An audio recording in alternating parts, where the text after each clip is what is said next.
This is Melissa here today on Overhauled. Today I have Ivy, and she works at Caterpillar. She's super cool. I'm going to let her introduce herself. She's had some pretty cool accomplishments throughout her career. So Ivy, why don't you kind of introduce yourself and give us some background and talk about your experience. Hey guys, I'm Ivy Underhill. I work at Warren Cat in Oklahoma, and I was the top dealer apprentice for Caterpillar for the year 2022, which was pretty cool. I went through OSUIT, Oklahoma State University Institute of Technology. Went there for a Caterpillar dealer prep program. Graduated there as the first female to graduate out of the program. Went on to go to nationals for Caterpillar Dealer Apprentice, and then from there I went to the international Caterpillar Dealer Apprentice and won the American side of things, which is really cool. Also being the first female to do that. Hung out in Australia, came back to Oklahoma, and now I'm still working at Warren Cat. When I first started working on skid steers and shit, and equipment and stuff like that, I had to do a contamination clean out. The first time I ever did heavy work on a skid steer was a contamination clean out, and they did that on purpose because they're like, well, we don't give a shit how long it takes you to get this done.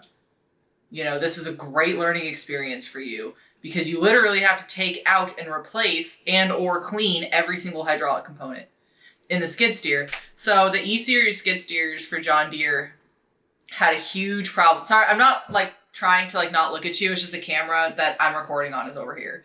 I forgot to mention that. Sorry. But the E-Series John Deere skid steers are known for their hydrostatic pump failures and their hydraulic pump failures. Actually, both of them. The hydraulic pump had the bushings for the gears that would go bad and fail, and then it would just trash everything and send the forbidden glitter throughout the system. And then the hydrostatic pumps, the little slipper feet, or little, brass slipper feet would fucking come apart. Yep, and one of them I tore apart. I have a picture. I should send it to you when we're done. I tore apart this... Dude, this thing was so sketchy to try and drive in the shop. Because you would, try to operate a function, right? And there's, brass, contaminated the fuck out of the system. And it's stuck in the control valve and shit. So you would try to drive it, and it would just, shoot forward and then stop. It was so fucking sketchy to try and get it in the shop because the spools for the hydraulic control valve kept, sticking and then unsticking. It was fucking sketchy. That was a ride. That was a rodeo to get that into the fucking shop. But I have a picture of the return manifold that is completely packed solid full of brass shavings. It's that's cool. It is cool. It's cool. It's cool to see carnage. Every mechanic secretly loves carnage. We might not like the job that comes with the carnage, but we like the carnage. I had a good one. I had a customer fill up their diesel or their hydraulic tank with diesel and then run it for 8 hours. And of course, that's perfect for when you start overheating the machine and then everything gets glitterified.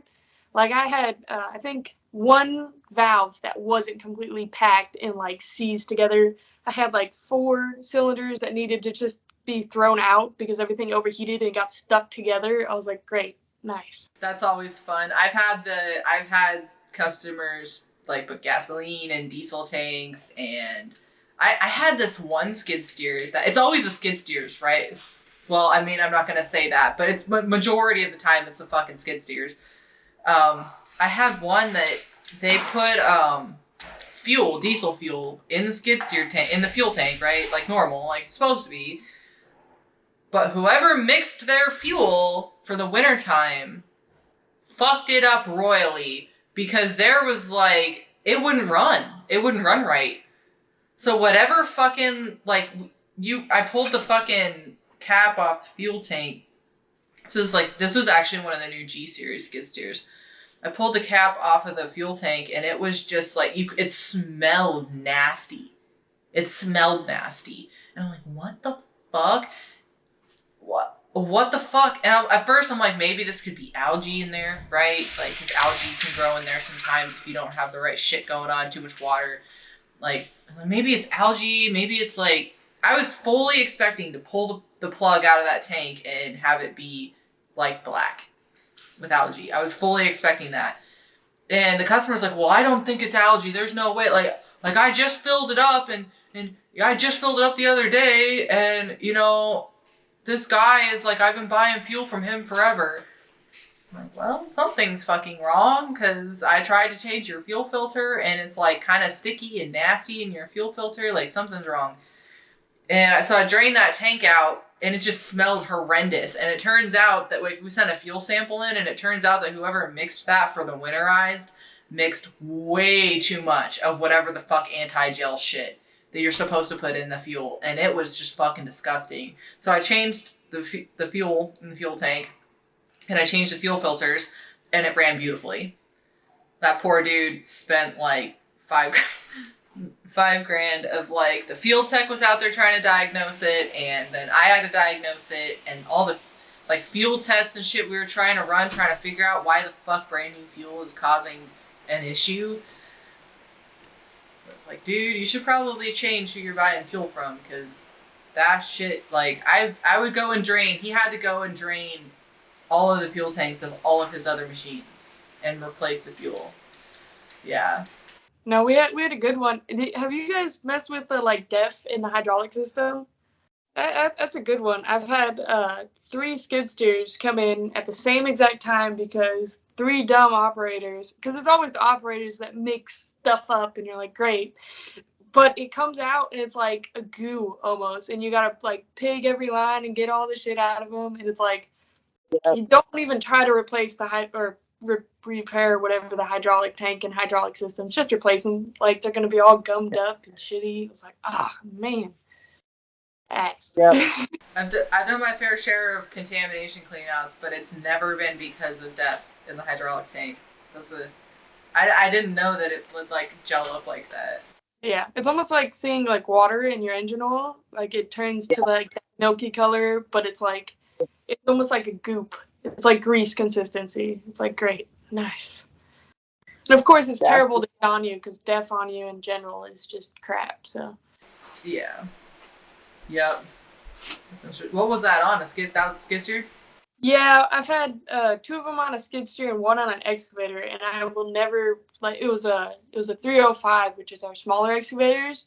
It was a whole hydraulic rebuild, and then after we did all the components on it and got it running, it left for about 5 hours, and it came back, and the gear side on the final drive had just completely blown up from factory. So I was like, great, now we're back at the same machine working on it. Shit. Don't you love those machines that you end up being married to? Like, you just, yeah, I love those ones where you do like a giant job on it or do a lot of work to it. And the joke about now you're married to that machine is not really a joke because you are legitimately married to that piece of shit and you are going to be the permanent fucking mechanic on that thing until you quit. Like. Yeah. But, I mean. Intern trainee, take this. I wanted an apprentice so bad when I was a mechanic. I wanted one so bad. And they're so much fun to tease because, like, you become the old guy in the shop and you're like, there's an easier way of doing that just because you've learned the old tricks from the older dudes. Right. You're just like, let me put on my Superman cape and I'm going to save your day right now. I'm like, now I know how the other guys feel when they saw me doing dumb shit. They're like, I'm about to make her day because I'm going to tell her how to do this easier. Yeah, and I'm like, fuck yeah. I've had a couple mechanics that have trained a little bit. I've never had a full-blown apprentice, but I've had a couple mechanics that have trained and shit like that.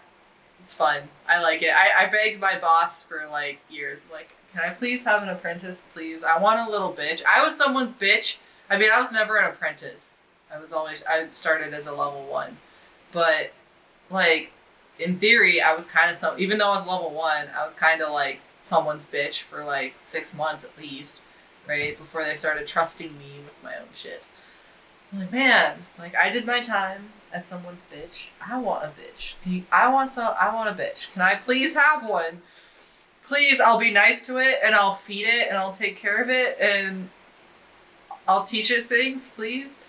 I almost got one. I was close, but the last shop I worked at, like, we were such a small shop, and the work, like, we were so behind in work that we needed a mechanic.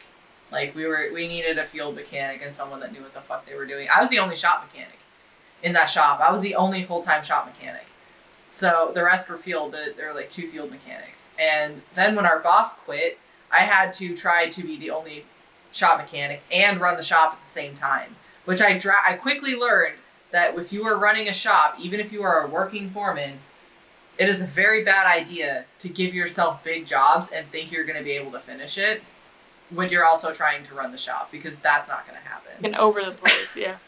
Customers walk in and be like, "Hey, where's this at?" And you're like, the fuck? That's ripped apart still over there. Yeah.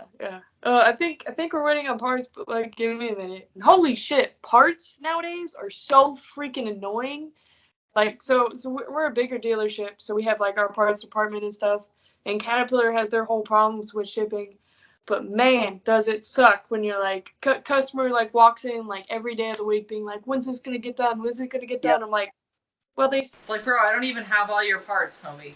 Like, not together yet. Just hold up.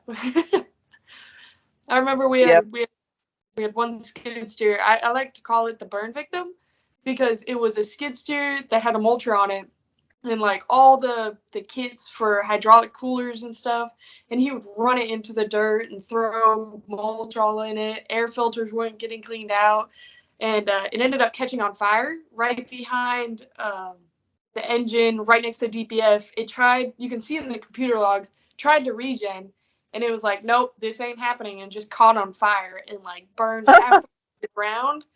And the best part was the insurance didn't total the machine, and it also didn't need the engine quite yet. So I had to take it all apart and like fix every individual piece instead of just doing chunk, boom, new one, done. It was like, that sucks. That sucks. I bet that machine fucking smelled bad.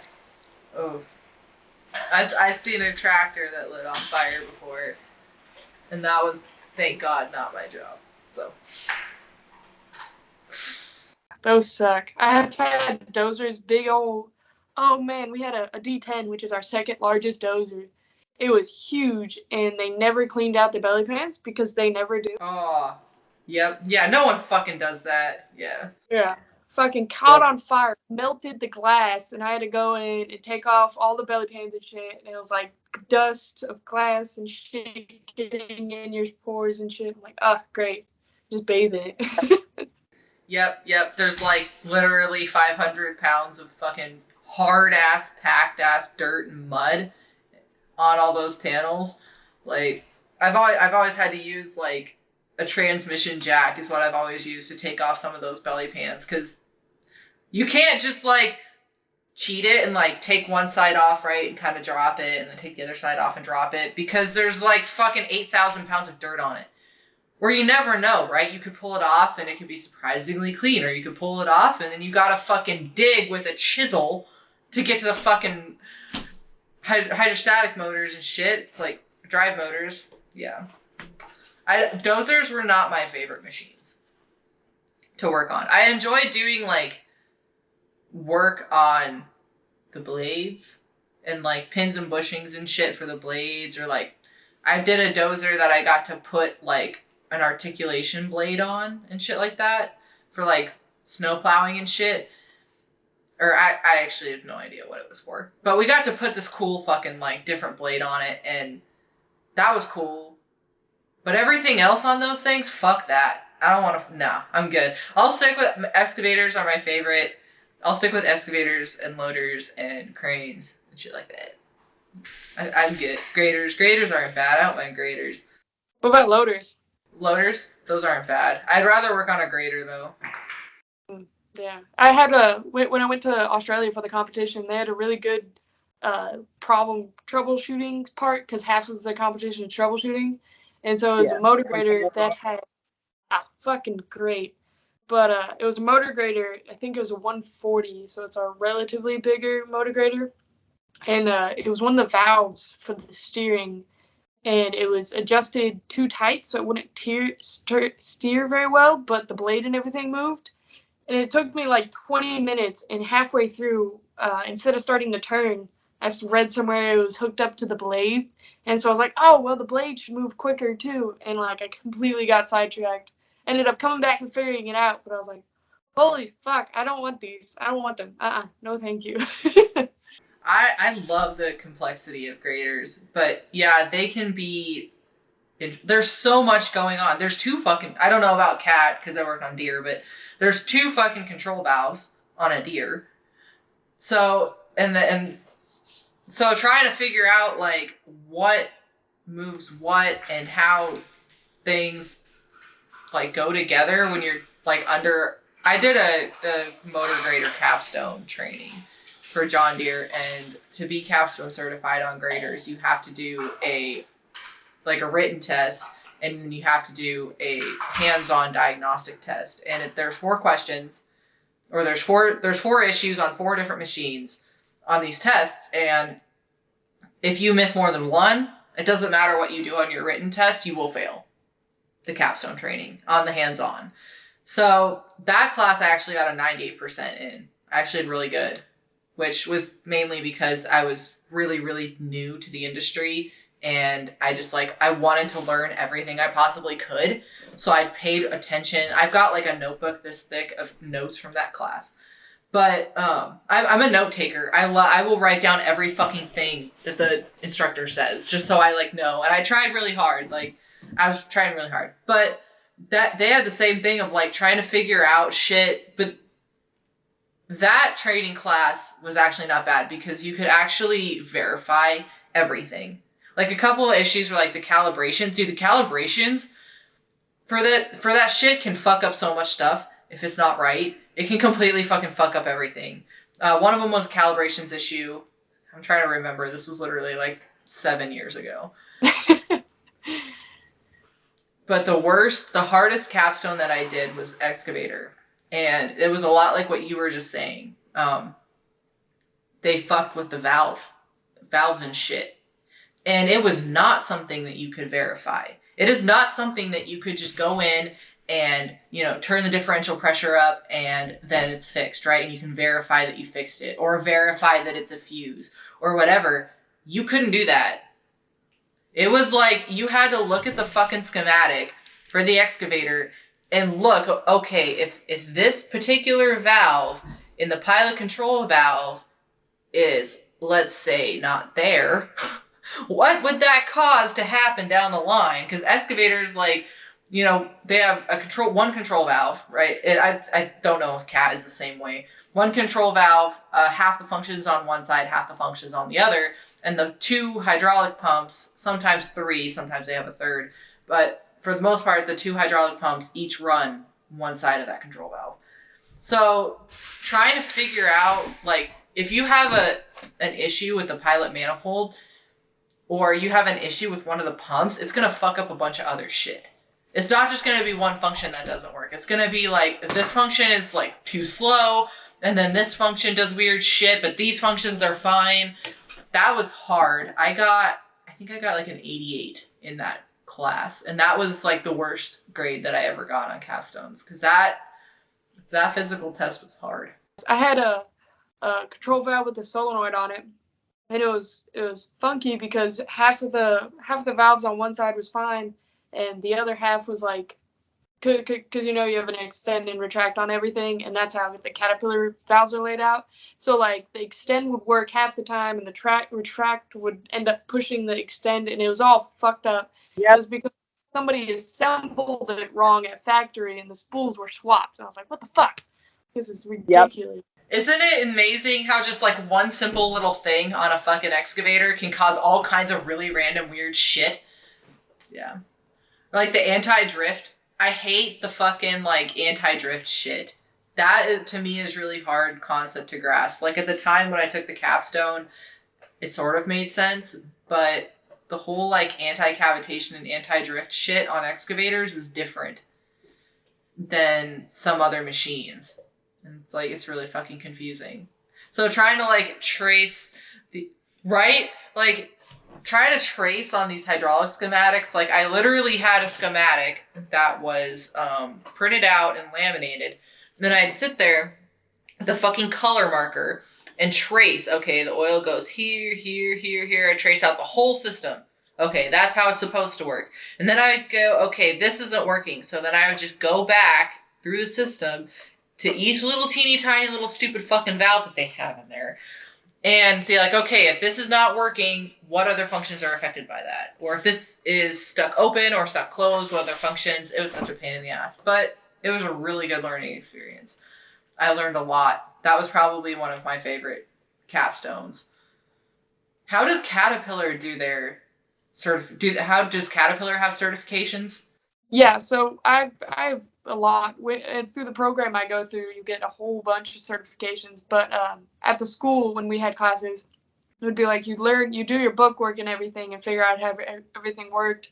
And sometimes you get in depth into a certain machine. Like we had a motor grader that we did for fuel systems, and you'd learn how to set everything for injectors, all the different types of systems we have, how to zero a fuel system, how to figure out if it's zeroed, because we had one guy that didn't check that before he started an engine, and then it completely took away on him, and it was like, well, this sucks. Well, let's just see it catch on fire. But we had done all this training and like all this troubleshooting beforehand, and it was like the final of the class, and it was like, if you don't pass this within a certain time, your grade's going to get docked a letter for each time. So everybody's freaking out, and the teacher, he ended up making everything perfect. Nothing was wrong on the motor grader, except he put 3 pennies behind the gas pedal or the fuel pedal. And so we started like troubleshooting, and we're like, customer complaint, no power. And I'm like, what the fuck, everything's like perfect. That is such a dick move. Oh my god. I was like fucking with the clutch pedals and everything. I'm like, motherfucker, pull off that cover. And I'm like, there's the problem. You dropped your 3 fucking pennies back there. And I was like, great. Stupid shit like that. But I know we had a few that it was like, you had to show that you were super safe and like did all these correct lifting procedures, and like you could do all your programming and stuff. Calibration, bucket calibrations. We had 3 For loaders? excavators. No, for the excavators, we have Okay. medium-sized ones. Oh man, they suck. The customer wanted, I think, a 40, a 60, and an 80-inch bucket for each of their 6 excavators. And so it was like, it's a process for calibrations on buckets anyways. And we had to like go through each one, show that we knew how to measure everything, and then like do the calibrations, and then show how you do it if the other machines weren't there, so you could upgrade or upload the programming without being on site.